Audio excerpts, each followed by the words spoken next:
the position where God has not placed you. Don't go and portray yourself outside as if you are in that position. Because every position that you portray yourself to be, a time of test will come.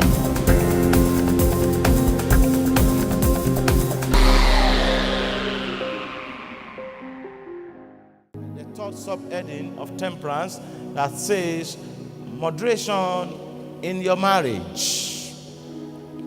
Moderation in your marriage. As a matter of fact, a lot of things are wrong with so many marriages. But let me quickly tell you, there is no perfect marriage on earth. But the two husband and wife, spouses, must work very, very hard to make that marriage to be successful.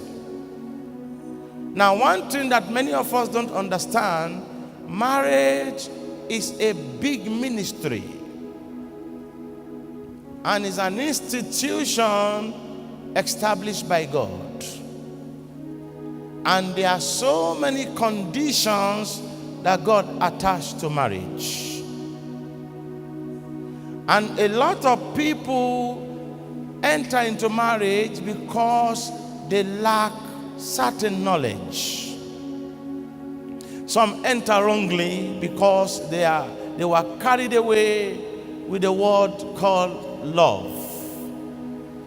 And that word called love that made them to be carried away, I consider it that is not love, it's lust. When you are lost completely, you will not be able to find yourself again. And that's why you can see that so many things are happening in this last day in so many marriages. But there are so many things that couples really need to sit down and look into. If you want to have peace in your marriage, we have considered that two things are at the bedrocks of marriage. One, husband, love your wife. Because the women, they don't have the love mechanism. The love mechanism is in all the men that God created. Then the second rule, wife, submit yourself to your husband. Now, these are two bedrock rules that will make marriage to last. In other words, you, the man that you wanted to marry the woman, you must love the woman with everything.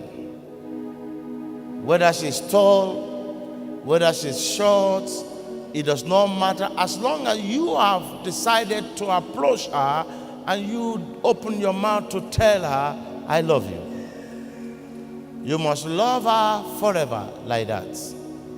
Not that after some time you manage to see another person, then you now come back and say, I don't love you again.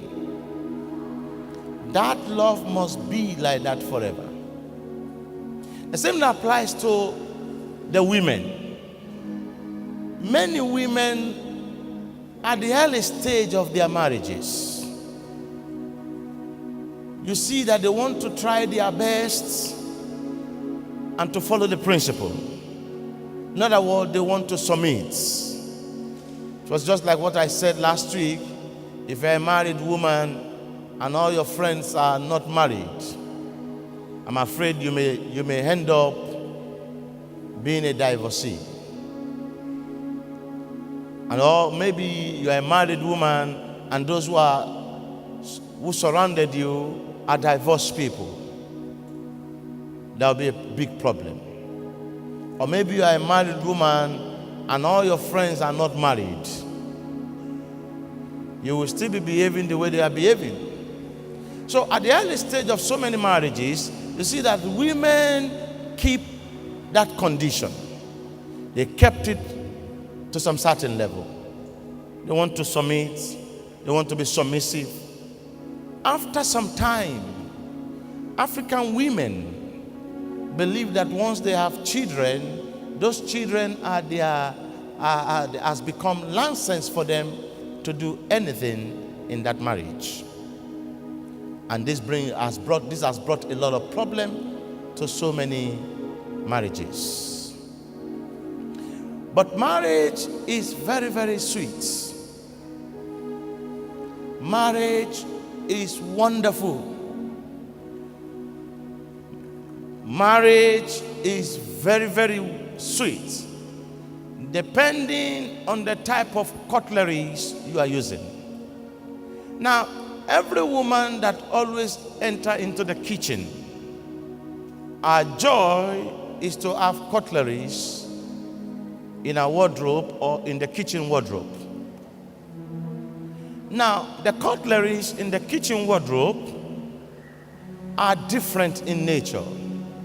We have fork, we have teaspoon, we have knife, we have full spoon, we have other things there. Now, why is it that those who design those cutleries for us to use in our matrimonial home came with the idea of fork, came with the idea of spoon, teaspoon, knife, and so on and so forth. Marriage is sweet depending on the cutleries you are using to eat in your marriage. Depending on the cutleries you are using for your marriage. If you use knife, you cut the marriage into pieces. If you use fork, you bring heart attack into the marriage. If you use teaspoon, meaning maybe you may not give sufficient thing to your husband. If you use the normal spoon, it may make your marriage to go very well. So all these things that we have, all these components we have in our kitchen, the best place for a married woman is the kitchen. Now, if you're a married woman and you want to exonerate kitchen from your married life, then you are not ready to be a married woman. No matter the certificate you possess, whether you are PhD, Masters, BSc, or you don't have degree at all, you end up in the kitchen. You must go to the kitchen. And that's why I told you last week Sunday, I said, I love the way the Eastern people in Nigeria always train their ladies. I had discovered that even also, some of the Eastern people in Nigeria, you hardly see them employing the services of a cook. Because most of the ladies from the eastern part of Nigeria, when they get to some certain age, they send them to a home and started teaching them how to tender husband, how to behave in their matrimonial home, how to cook, and how to do so many things. But everything has started changing in these last days, especially in this digital world, and especially people who have traveled to overseas. Now, marriage in Africa is more better than the marriages in the Western world. Because in the Western world, there are so many problems. Number one, maybe the nature of the job of the man may be different from the nature of the job of the woman. It will bring a lot of problem. But in Africa, we still have a nice way. Maybe husband and wife, they are working, they may go in the morning and come back in the evening. But the best marriage we can have is to have a biblical marriage. If you have a biblical marriage, number one, respect will be in that marriage. Number two, value will be in that marriage. Now, marriage is no longer marriage if there's no more value. If you don't value your husband, if your husband did not value you, marriage is no longer marriage. Now, Both husband and wife must value each other. But problem will start if one value and the other one did not value. There'll be problem. And the third thing that also make marriage to be wonderful is appreciation. You must appreciate your spouse, appreciate your wife, appreciate your husband. All these things are very, very important. Thank God today is Mother's Day, which I believe all mothers here and mothers to be, mothers who to be are in our midst, who aspire that today is Mother's Day and they want the pastors to validate them. But this one is more better for me to tell you the truth. At times, when we are celebrating Mother's Day, the truth is not exposed to many of us. We just believe that, well, it's a day that your husband's supposed to take you to the restaurant and buy you some nice thing and eat and do. But marriage is more than that. Now, if I tell you something now, today's Mother's Day, we validate you all mothers. We respect you. We give you the honor. May the Lord bless you because God has put you into that position. But marriage is a very, very mighty institution that you learn new things every day. You learn new things every day. You learn new things every day. In every marriage, there is always new chapter every day. Always new chapter every day. So, the learning process requires the husband and the wife to be patient and also to learn very well, then they can flow together. And if they can flow together, you see that your house will now become home sweet home. You know, I told you something last week. I said, before you graduate to a mother, you must first of all be a lady. After being a lady, you be a wife. After being a wife, you be a mother. The same thing, the opposite says. Before you can be a man, you be a brother. After being a brother, you be a man. After being a man, you become a husband. After being a husband, you become a father. And when you become a father, you become a different person. The same thing you mothers. So today, I want to clap for you first before I go ahead. I want all the men to clap for all the women. Because today is Mother's Day. So I say to you, Happy Mother's Day. Yeah. But we need to do a lot of work. Marriage is a big ministry and is an institution established by God. It requires so many things. It requires your full attention. It requires your strength. If you're a man, it requires your finances. It requires everything, because marriage is a wonderful thing from the throne of grace. And that's why God was the one who established it. God established marriage. God established marriage. But a lot of marriages are having problems. Many Christians, pastors, members, prophet, bishop, why is it that we are having so many problems in our marriages? The first thing about marriage is that the woman who is the mother of the house must be ready to submit and always validate her husband first thing early in the morning. Many of you women in these last days, you are too much eager to rush out, maybe if you have your business center. But even if your husband is still asleep, you are too much eager to rush to your business center to make money. Now, if you rate money more than your marriage, you have problem in that marriage.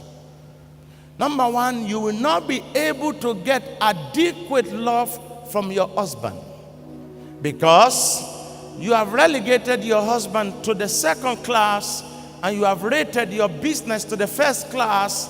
Then the mind of your husband will be shifted away from you.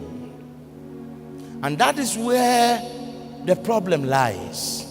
If it happens that there is a maid in your house, once you don't give proper attention to your husband, you have rated your business so high or higher than your husband can tiptoe and start to have kind of knowledge with your maid.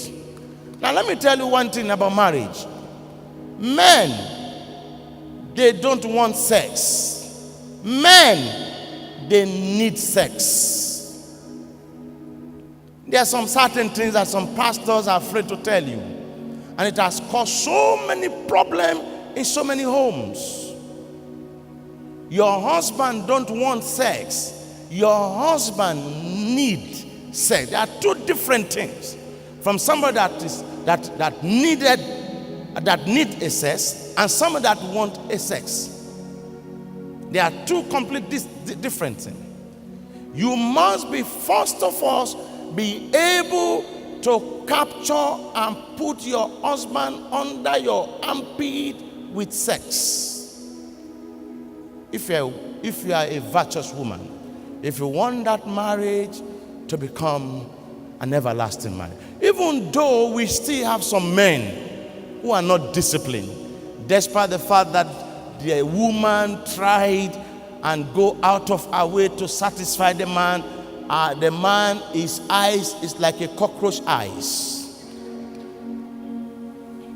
He's still not satisfied.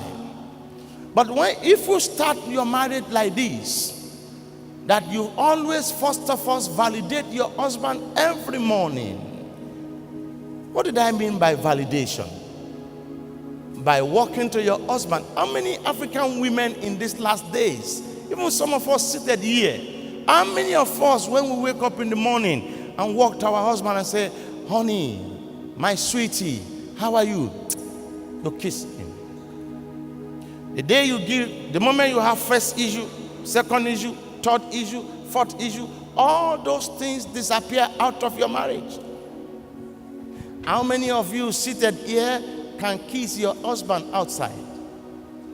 How many times did you give your husband a kiss in a day? How many times did you put meat or chicken in your mouth at the kitchen and run to your husband as your husband is watching football and put the meat in his mouth?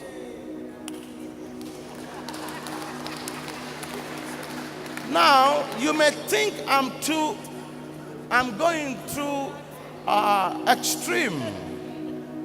But I'm telling you, one of the things that has broken down the walls of marriages in Africa. Now, marriage will never be marriage if you're a woman, if you don't love what your husband loves. You have a big work. The responsibility of your husband is that he must be able to provide shelter, to bring finances home, and also to coordinate and make sure that it keeps the family in a place that is safe. But you also, as a woman, you have a greater responsibility. First thing in the morning, you must validate the man. That was why you can see that Ruth was able to enjoy Boaz when he went with Naomi from the land of Moabite. And he was able to enjoy Boaz. Boaz was a billionaire in his own time. But Ruth, that was not the first husband. The Bible says, if you look at the Bible very well, the Bible says Ruth was a woman that every morning she sit by the bedside and sit closer to the two legs of her husband. In other words, early in the morning, Ruth will be where her husband is, and she'll be using her two hand to rub the palm of her husband. When last did your husband put his leg on your thigh and you are using your hand to rub his leg? Hallelujah. You may think I'm going through extreme, but let me tell you something. This is where the problem lies. I said something last week. I think when I was talking to the spinsters, I said, when you get married, never in your life use sex as a medium of punishment to your husband. If you try that, anybody can give your husband sex, even a mad woman outside. I'm telling you. And let me tell you something. Men at times, they can endure to some certain level. If you punish the man to some certain level and he get to the time that he cannot endure again, he will go out. It does not matter who that man is. So these are things that we need to know about marriage now. Because many of us just want to go into marriage. I love you. Oh, I love you. I love you. Love don't start before wedding. When you are, the love word you are saying to yourself before wedding is just, you just want to try to capture the person to your side. Love is always after wedding. But the African ladies believe that love is before wedding. No. Love is after wedding, when you are living with the man. You have a great role to play in the life of that man. You have to reshape him. You have to feed the man. You have to do a lot of things. You have to be patient with him. At times, we men, at times, when there is no finances, we want to be secluded. We want to go and sit in a place. We want to go and be thinking how we can get some resources to keep the family moving. You must know the time that your husband is happy. You must know the time that he's thinking. You must know the time that he's hungry. You must know everything about your husband. When you start to know all these things, then you capture the man. For example, if your husband is a Chelsea supporter and he loves to wear blue t-shirt, you too go and buy blue t-shirt and be wearing. If your husband loves football, is a Manchester supporter and he likes to wear red, you too go and buy red t-shirt.